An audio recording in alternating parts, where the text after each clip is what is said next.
going to ask you a couple of questions just to make sure it's safe to do the treatment. Do you have any, a pacemaker, an embedded defibrillator, any type of an embedded electronic device? No. Okay. Do you have any diseases that might compromise your immunity, such as lupus or receiving chemotherapy, anything like that? No. Okay. And have you had any injectables lately? Botox or any Restylane, any fillers that you might have had within the last several days or a week? No. Okay. That's great. So it looks like you're a great candidate. When we treat the patient with Pellevé, we look at their face and we know that everyone's face is a little bit asymmetrical. So it makes sense to start out on the higher side of the face. That way, if we treat the lower side first, we would just arrive at symmetry and there would not be a big change that the patient would be able to see.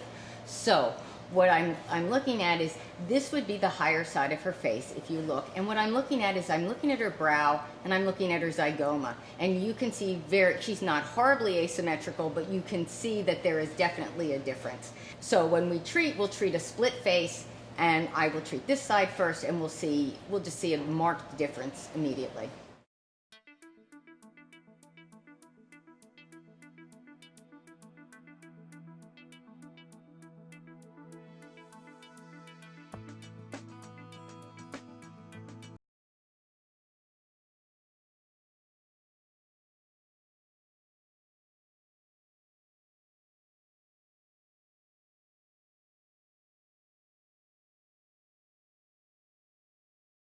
There are multiple areas I think we can improve. We can treat your forehead. By treating your forehead, I think we may be able to lift just a little bit here. By lifting your brows, it opens up your eyes. It also pulls some of these little crow's feet on the side. I'll also treat your eyes and under your eyes to try to minimize those lines.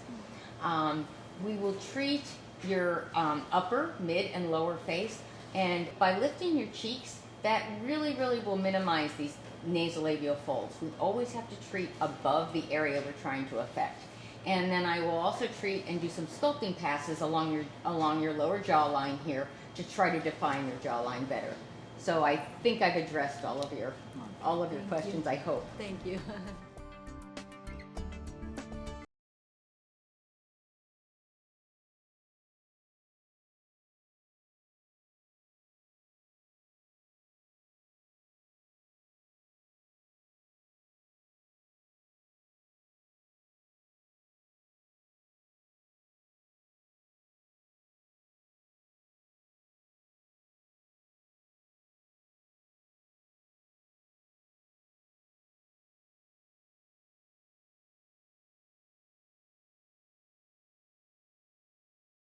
Pellevé is a gradual warming treatment. We're going to warm your skin up to a certain temperature, and I want you to be interactive during the treatment. I need you to give me some feedback. So we have a warming scale from 1 to 4.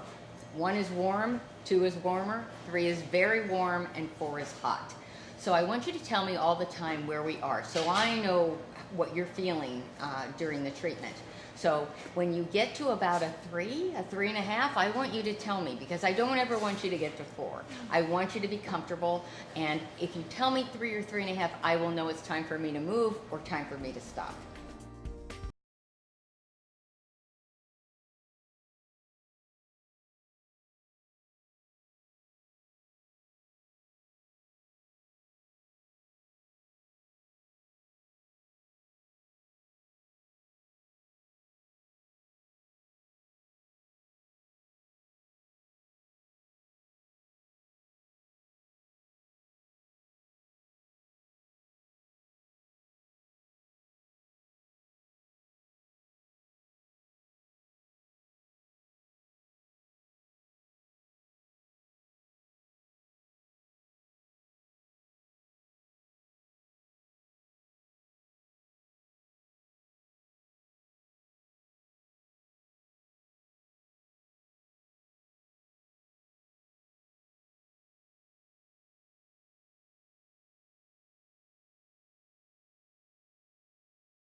This is the infrared thermometer that comes with the Pellevé device. It's very easy to use. When you're taking the patient's temperature, you want to place it perpendicular above the area that you're measuring. You may move it around. There is an aiming beam that lets you know where you are. You may move it around and scan the entire area. It will hold that number on the back. It will also hold the maximum temperature that you've reached on the back as well. When you take the temperature of the skin, just be advised that the aiming beam comes from the top of the infrared thermometer, and the actual temperature will appear a ½ inch lower. So you're actually measuring a ½ inch below that aiming beam, which is very important when you're doing smaller areas such as an eye area. You want to be perpendicular about 5 to 10, no more than 10 inches above the tissue.